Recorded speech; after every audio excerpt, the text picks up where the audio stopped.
طرف نماز تو پڑھتے ہیں اپنے گھر کے ساتھ ملی دیوار گھر کی، اس گھر کی ہمیں خبر نہیں،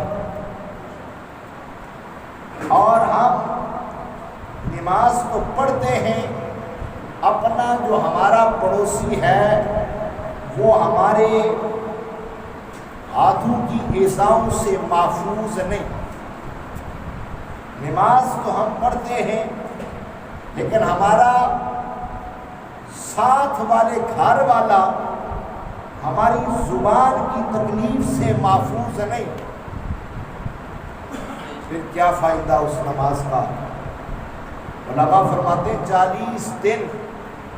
اس بندے کی نماز قبول نہیں ہوتی، 40 دن اس بندے کی نماز قبول نہیں ہوتی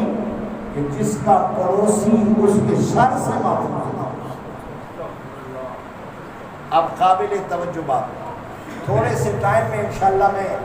کوشش کروں گا کہ 2 باتیں جو گزارش کروں وہ آپ کو سمجھ آ جائے، اور آپ کو سمجھانے سے پہلے مجھے سمجھ آئیں گی تو میں آپ کو سمجھا پاؤں گا۔ میرے محبوب کے غلاموں، اگر کسی ایک فرد نے بھی عمل کر لیا تو اس کے اس عمل کی وجہ سے بندہ عاجز کی بگڑی بن جائے گی۔ بس یہ آرزو لیے، یہ تمنا لیے گزارشات عرض کر رہا ہوں کہ شاید آج کی میری اس گفتگو کی وجہ سے یہ ایک بندہ ایسا ہو کہ جس کا پڑوسی اس کے شر سے محفوظ نہ ہو، اور وہ آج کی گفتگو سن کر اپنے پڑوسی کو ایذا پہنچانا چھوڑ دے، اور وہ اپنے پڑوسی کے ساتھ صلح رحمی سے پیش آنا شروع ہو جائے، تو شاید اسی آج کی تقریر کی وجہ سے میری بخشش ہو جائے۔ میرے محبوب کے غلاموں، تقریریں ہوتی رہتی ہیں، جوش، ولولہ، طرز، لب و لہجہ سب ہوتا ہے، لیکن ان چیزوں کی جو ضرورت ہے آج میں بھی کوشش کروں گا کہ بغیر طرز کے آپ کو بات سمجھاؤں۔ آپ نے باذوق ہو کے بیٹھنا ہے اور ساتھ میں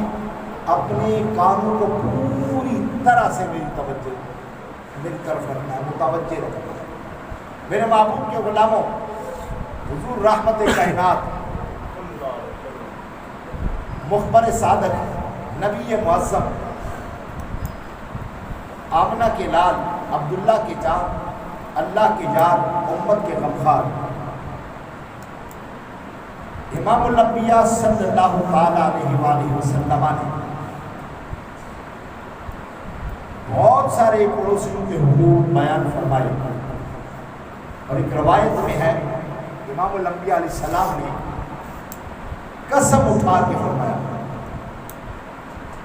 اللہ کی قسم ہے،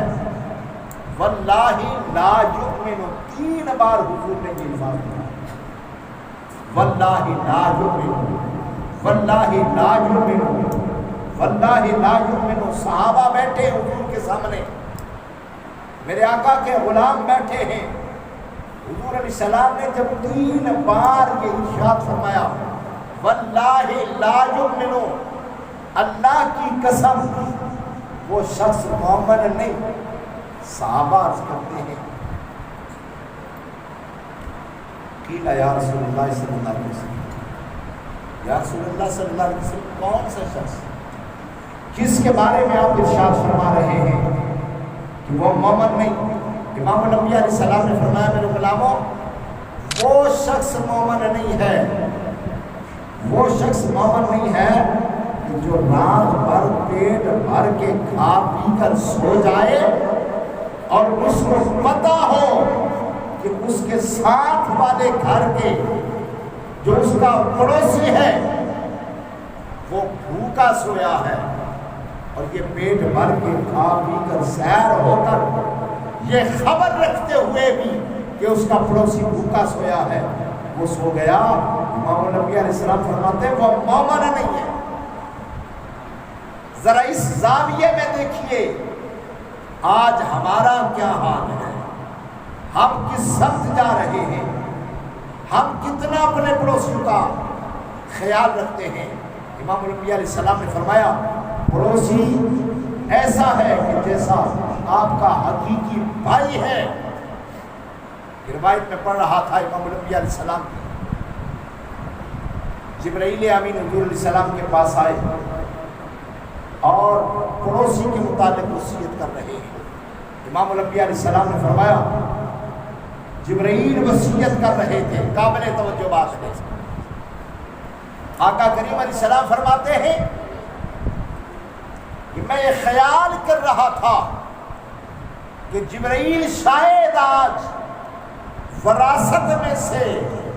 پڑوسی کو حق دلوانے آئے،